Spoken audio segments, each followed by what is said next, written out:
अस्सलाम वालेकुम दोस्तों, छा हाल आहे। उम्मीद है तव्हां ॾिसंदड़ दोस्त सभु ख़ुशि ऐं ख़ैर ख़ैरियत सां हूंदो।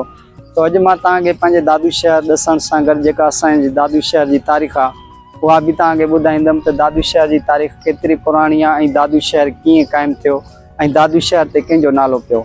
तो व्लॉग खे मुकमल ॾिसो, चैनल खे सब्सक्राइब करे छॾो।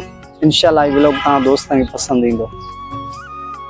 दादू पाकिस्तान जो 22 नंबर ते वॾो शहर ऐं 4 नंबर ते सिंध जो वॾो ज़िलो ऐं 7 नंबर ते सिंध जो वॾो शहर आहे। दादू जी आबादी 20 लख आस पास आहे ऐं दादू शहर लाइ 2 रिवायतूं आहिनि। हिकु रिवायत आहे त दादू शहर जो नालो दादू शाह जे नाले ते पियो, जेको दादू जो ज़मींदार हुयो ऐं मियां यार मोहम्मद कलोड़े जो क़रीबी साथी हुयो। मियां यार मोहम्मद कलोड़े 1700 में दादू खे फ़तह कयो ऐं उन दौर में दादू शहर जो नालो मलकपुर हुयो, जन जी तारीख़नि में भी ज़िक्र अचे थो। मियां यार मोहम्मद कलोड़े दादू शाह जो नालो दादू शहर ते रखी, पर दादू में दादू शाह जो न मज़ार आहे न ई का दरगाह आहे। एक ॿी रिवायत मूजिब दादू वासी मशहूर सूफ़ी शायर दादू दयाल जो पैरोकार हुयो। दादू दयाल 1544 खां 1603 ताईं हिंदुस्तान गुजरात में एक अज़ीम शायर हुयो ऐं गुरु गोरखनाथ जो पैरोकार हुयो। दादू दयाल सिंध जो दौरो कयो, अची सेवण जे क़रीब रहण लॻो। दादू वासी सूफ़ी काज़ी काज़न दादू दयाल जो पैरोकार हुयो ऐं दादू दयाल जो पैरोकारनि खे दादू वंशी चवंदा हुया।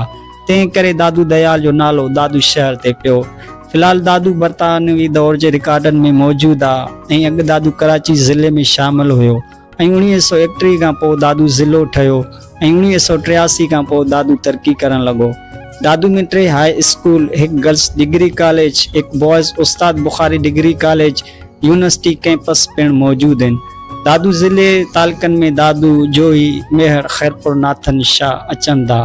दादू सफ़ाई लिहाज़ में सिंध जे ॿियनि शहरनि खां पोइते आहे, लेकिन ख़ूबसूरती लिहाज़ में दादू 1 नंबर ज़िलो आहे, जिन में गोरखल स्टेशन, गाज नदी, नए नेली, कारो कोट, गाजी शाह वाटरफॉल, नेंग शरीफ जड़ा खूबसूरत वादी अचन था। तो दोस्तों, दादू शहर की तारीख़ अड़ी पुरानी या ख़ास ना है, लेकिन दादू शहर दादू ज़िले में वड़ा वड़ा किरदार थी गुजरिया आहिनि ऐं मां मिट्टी में दफ़न आहिनि।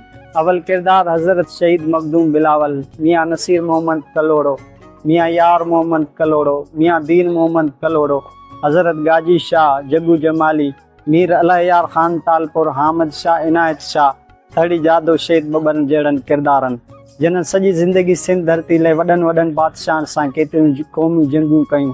ऐं उन खां अलावा शाइर उस्ताद बुखारी, शाइर अनवर कंबराणी, उस्ताद मंजूर सखराणी ऐं 50 खां मथे सिंधी एक्टरनि जो बि तालुक़ दादू शहर सां ई आहे। ऐं उस्ताद बुखारी डिग्री कॉलेज जे दीवारनि में केतिरे किरदारनि जा अक्स ठाहिया विया, जिन्हनि सॼी ज़िंदगी सिंध धरती लाइ ऐं दादू शहर लाइ अहम किरदार अदा कया हुआ।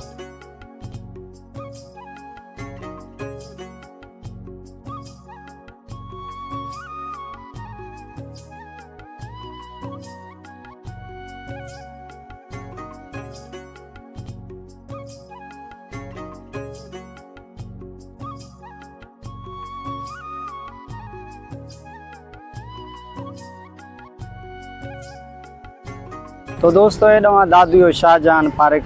दादू में टोटल 4 पार्क हैं, लेकिन फेमस पार्क दादू जो ही है शाहजहान पार्क। ईद या आम खुशी वारे ॾींहं ते दादू वासी शाहजहान पार्क के साइड रुख कंदा आहिनि ऐं अची पंहिंजो विंदर हिते कंदा आहिनि। तो हिन पार्क की भी कुछ ख़ूबसूरती तव्हां दोस्तनि खे ॾसूं, छो कि हीअ बि असांजे दादू शहर जो तमामु फेमस ऐं ख़ूबसूरत पार्क आहे। लेकिन हिन पार्क के पोयों भी हिकु वॾी कहाणी आहे। उहा कहाणी हीअ आहे त शाहजहान कुरैशी, जंहिंजी 12 साल उमिरि हुई ऐं 7 क्लास जो जमायती हुयो, शहीद मोहतरमा बेनज़ीर भुट्टे जो मुखालिफ़ सियासतदान जे अॻियां नारा बुलंद कई। उहो मुखालिफ़ सियासतदान कावड़ में अची शाहजहान कुरैशी के क़तल कई, जिन जे यादि में दादू शहर में पार्क ठाहियो वियो। ऐं हींअर हिन पार्क में शाहजहान जे तरह लाइ केतिरा मासूम बचड़ा अची पंहिंजो विंदर कंदा आहिनि।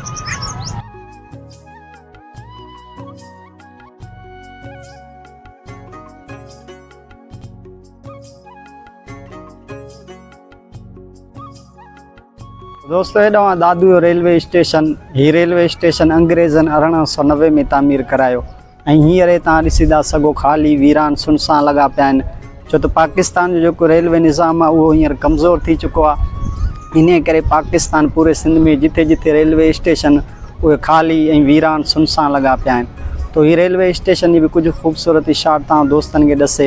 इन खां पोइ अञा हलूं था मुख़्तलिफ़ पंहिंजे दादू शहर जेके खूबसूरत जायूं आहिनि उहो तव्हां दोस्तनि खे ॾसूं था।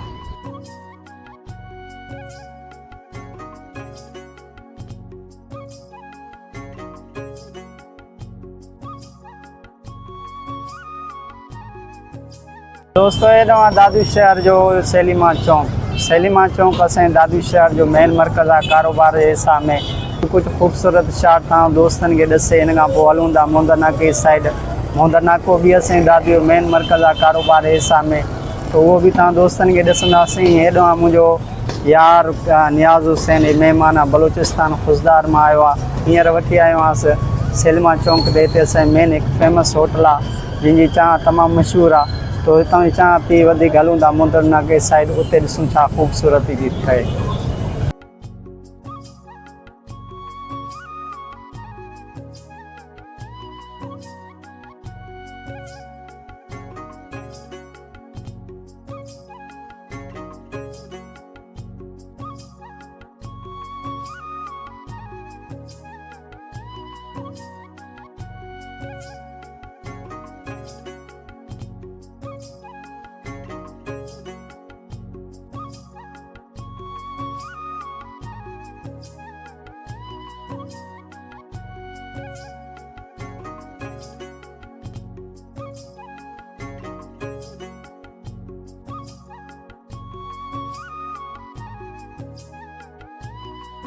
तो दोस्तों हेॾो आहे दादू जो मोहम्मद नाको। ऐं हीअ मोहम्मद नाको बि हींअर दादू जो मेन मरकज़ आहे। जेको पुराणो दादू बस स्टॉप हुयो उहो ख़तमु थी चुको आहे। ऐं हींअर न्यू बस स्टॉप मोहम्मद नाके ते आहे।